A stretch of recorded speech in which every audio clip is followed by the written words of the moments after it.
Hello upcoming officers, అందరు ఎలా ఉన్నారు? బాగా చదువుతున్నారా? ఫస్ట్ ఆఫ్ ఆల్ అందరికీ హ్యాపీ వినాయక చవితి. ప్రతి ఒక్కరూ వినాయక చవితిని బాగా సెలబ్రేట్ చేసుకోండి. ఫెస్టివల్ని మ్యారీడ్ అయిన వాళ్ళు ఫ్యామిలీతో టైం స్పెండ్ చేయండి. మ్యారేజ్ కాని వాళ్ళు పేరెంట్స్తో ఫ్రెండ్స్తో కొంచెం టైం స్పెండ్ చేసి డేని ఎంజాయ్ చేసి తర్వాత ఏంటంటే మీరు ఒకటి చేయాల్సిన పని ఉంది. అదేంటంటే ప్రామిస్ చేసుకోండి. మీకు మీరు ప్రామిస్ చేసుకోండి, మనం ఫ్యూచర్లో బాగా ఉండడానికి ఏం చేయాలి అని. 10 పాయింట్స్ చెప్తాను చూడండి. ఫస్ట్ పాయింట్ ఏంటంటే మీరు 100% ఇవ్వాలి. ఇప్పటివరకు మీరు ఇచ్చారో లేదో తెలియదు, కానీ ఇప్పటికి మీరు 100% ఖచ్చితంగా ఇవ్వాలి. సెకండ్ పాయింట్ ఏంటంటే ఫెయిల్యూర్స్ నుంచి తెలుసుకోవాలి. మీరు ఆల్రెడీ ఎగ్జామ్స్ రాసి ఫెయిల్ అయినా పర్లేదు, దాని నుంచి లెసన్స్ నేర్చుకోండి.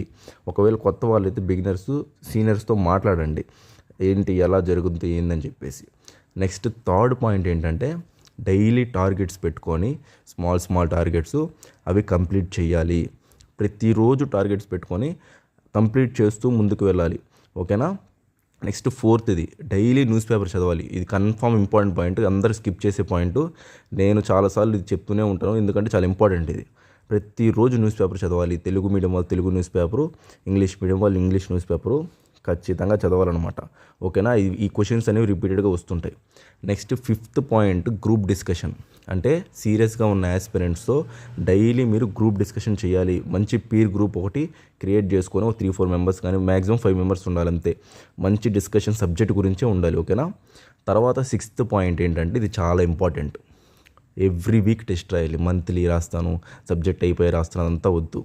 నేను అందుకే టెస్ట్ సిరీస్లో నా మెంటర్షిప్ ప్రోగ్రాంలో టెస్ట్ సిరీస్లు వీక్లీ కండక్ట్ చేస్తాను నేను. అందువల్ల ఏంటంటే స్టూడెంట్స్ చాలామంది గ్రూప్ 1 ప్రిలిమ్స్ క్లియర్ చేశారు, గ్రూప్ 2 ప్రిలిమ్స్ క్లియర్ చేశారు. ఎవ్రీ వీక్ టెస్ట్ ఉంటాయన్నమాట. ఓకేనా? నెక్స్ట్ సెవెంత్ పాయింట్ ఏంటంటే స్మార్ట్గా చదవాలి. అంటే ఏదో చదువుతున్నామని కాదు, స్మార్ట్గా చదవాలి. ఫర్ ఎగ్జాంపుల్ రామ్ సార్ 82, 85 అయ్యాయి, లాస్ట్ 3 ఏంటి, మీకు నేమ్స్ గుర్తు రాకపోయినా తవా ఒకటి ఎంతో ఒకటి స్టార్ట్ అవుతుంది, కేతో ఒకటి స్టార్ట్ అవుతుంది, అలానే గుర్తుపెట్టుకోవాలి. ఓకేనా? స్మార్ట్ స్టడీ ఉండాలి. తర్వాత 8th పాయింట్, ఇది చాలా చాలా ఇంపార్టెంట్. ఒక బెస్ట్ మెంటర్ని చూస్ చేసుకోండి. నేను ఆల్మోస్ట్ ఒక 150 మెంబర్స్ దాకా గైడ్ చేశాను. నేను గ్రూప్ 1లో 30 మెంబర్స్ దాకా క్లియర్ చేశారు, గ్రూప్ 2లో 25 మెంబర్స్ దాకా క్లియర్ చేశారు. అది ఇంపార్టెంట్ అనమాట మెంటర్. నెక్స్ట్ 9th పాయింట్ ఏంటంటే తక్కువ రిసోర్స్. అంటే ఒక సబ్జెక్ట్కి 1-2 పుస్తకాలే చదవాలి. తర్వాత వాటిని రిపీటెడ్గా రివిజన్ చేయాలి. అది అందరు చేయరు అనమాట. 4-5 పుస్తకాలు చదవాలి సార్, అప్పుడే మార్కులు వస్తాయి సార్ అన్నీ వేస్ట్. 2-3 పుస్తకాలే ఎక్కువ సార్లు ఒక 4-5 సార్లు రివిజన్ చేస్తూ ఉండండి. అప్పుడే మైండ్లోకి వెళ్తుంది, మంచి మార్క్స్ వస్తాయి అన్నమాట. ఇది చాలా గుర్తుపెట్టుకోవాల్సిన పాయింట్. ఓకేనా? Next last and final point, exam dates ఎప్పుడు సార్, ఈ పాయింట్ మర్చిపోండి. డైలీ మీరు టార్గెట్స్ పెట్టుకుని కంప్లీట్ చేయండి అంతే. ఎగ్జామ్ డేట్స్ ఎప్పుడైనా వస్తాయి.